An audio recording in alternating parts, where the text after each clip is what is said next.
1 SEO ஜர்னில எத பத்தி பார்க்க போறோம் அப்படின்னு பார்த்தீங்கன்னா, ஆன் பேஜ் எஸ்இஓல ரொம்ப ரொம்ப முக்கியமான ஒரு topic internal linking. Internal linking அப்படிங்கிறது இன்னும் கிடையாது.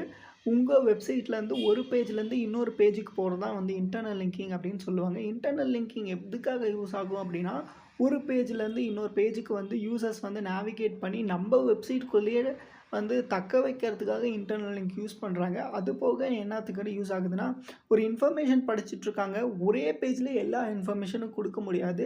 அதுக்கு ரிலவெண்ட்டான வேறு ஒரு பேஜில் அந்த இன்ஃபர்மேஷன் இருக்குது அப்படின்னா, அந்த இன்டர்னல் லிங்க் யூஸ் பண்ணுவாங்க. ஸோ இன்டர்னல் லிங்கிங் ரொம்ப ரொம்ப முக்கியம். ஒரு பேஜுக்கு வந்து 2 இன்டர்னல் லிங்க்ஸ் இருந்துச்சுன்னா, அதோட டிராஃபிக் 2x இருக்கும். ஒரு பேஜுக்கு வந்து 8 ஆர் 10 எடுத்து 8, 20, 30 அந்த மாரி ஒரு மோர் தென் 20 கவுண்ட்ஸ்க்கு மேலே இன்டர்னல் லிங்க்ஸ் ஒரு பேஜுக்கு வந்து பாயிண்ட் ஆகுது அப்படின்னா, அதோட டிராஃபிக் வந்து 8x இன்ட்டு 12x அப்படின்னு சொல்லிட்டு ரொம்ப இன்க்ரீஸ் ஆகும். ஸோ இன்டர்னல் லிங்கிங் அப்படிங்கிறது ரொம்ப ரொம்ப முக்கியம். ஸோ எல்லா பேஜஸ்லையும் இன்டர்னல் லிங்கிங் இருக்கா அப்படின்னு சொல்லி செக் பண்ணிக்கோங்க.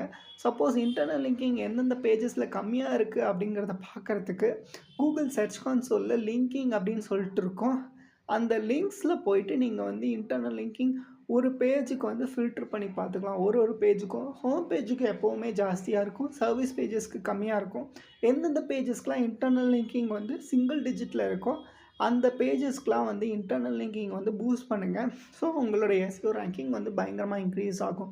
உங்கள் வெப்சைட்டுக்கும் எஸ்இஓ பண்ணி தரணும் அப்படின்னு சொல்லி ஆசைப்பட்டீங்கன்னா, கண்டிப்பாக என்னை கான்டாக்ட் பண்ணுங்கள். நான் உங்களுக்கு கண்டிப்பாக பண்ணித்தரேன்.